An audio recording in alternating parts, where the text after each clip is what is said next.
The Christian Atheist is also available on YouTube, and you will find other great content, including the literature I frequently refer to, on our Simple Gifts podcast. If you find our content helpful, consider supporting us through PayPal at romans5@comcast.net.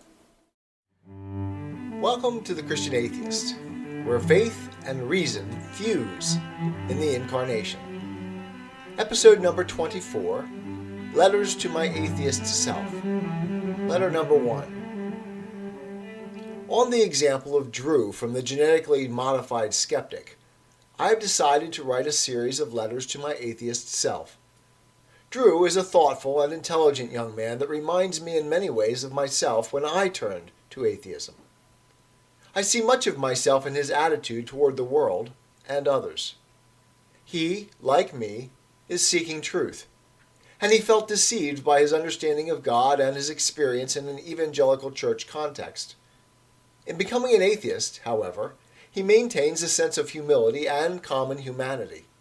He is certainly different from the bitter and divisive atheism that oftentimes appears on the internet.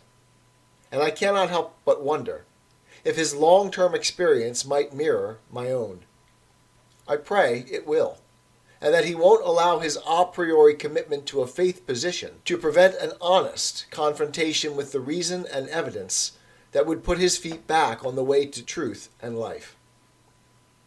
My first letter is sent back to the moment immediately preceding my leap into atheism. Dear John, you are embarking on a great Odyssean journey. You spent the first quarter century of your life as a Christian, capped off with 4 years of Bible college. I know how difficult and confusing the last few years have been, both personally, marriage, finances, a diagnosis of type 1 diabetes mellitus, and educationally, the final year of Bible college, first semester of graduate school at Western Kentucky University, and your 2 years at Westchester University. Now, at the University of California, Irvine, you are under the tutelage of one of the most brilliant men you will ever meet, Hermano Benchavenga. You will thrive in this environment. Take advantage of it.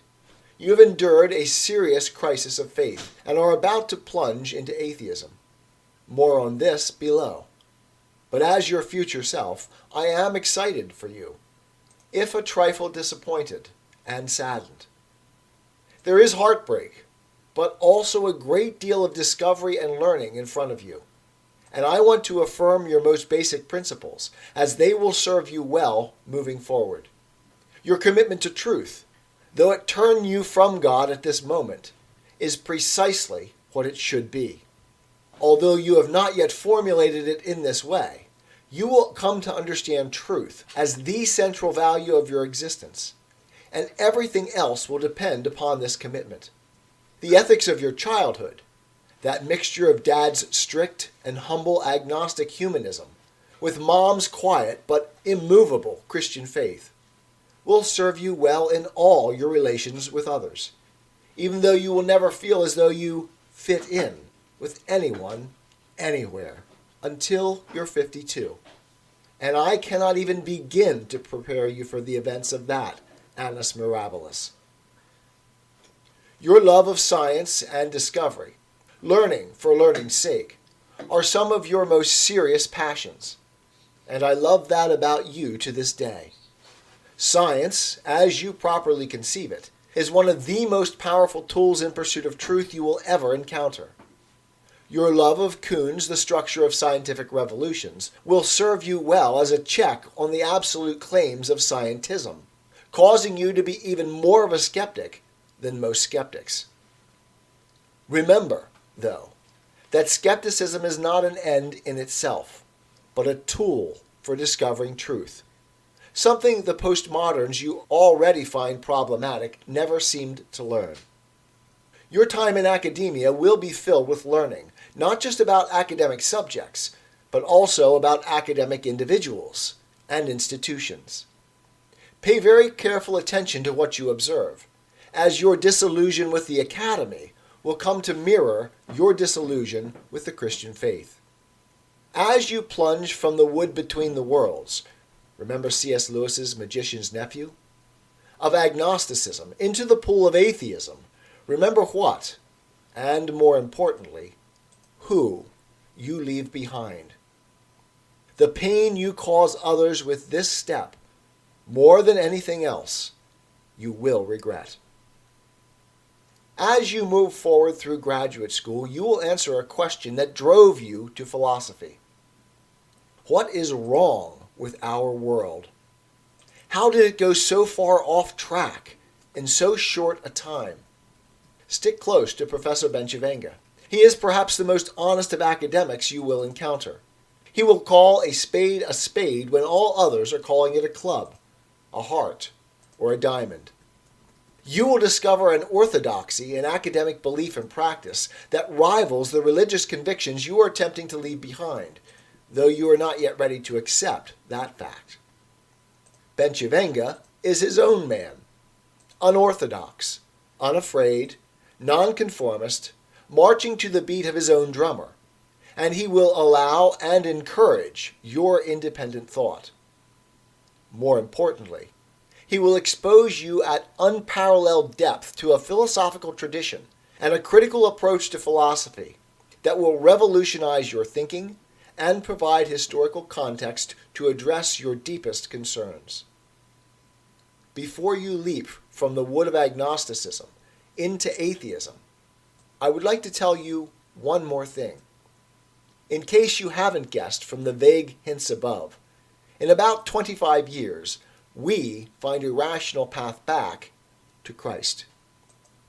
I'm not going to try to persuade you not to leap into that pool. Of all people, I understand the reasons you feel compelled to turn your back on everything you know and believe to this point in your life. Well, almost everything.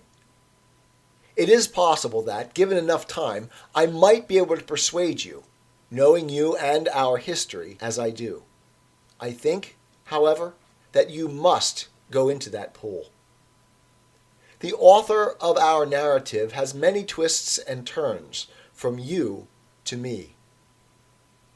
But my faith now is so different, so much more vibrant and solid from what you've experienced in your Christian life to this point, that I think we must traverse that narrative. As Aslan said to Lucy, "Child, did I not explain to you that no one is ever told what would have happened? I don't know what would have happened if you didn't choose atheism. But I do know what did happen. And your traversal of the wasteland ends in 2019 with me.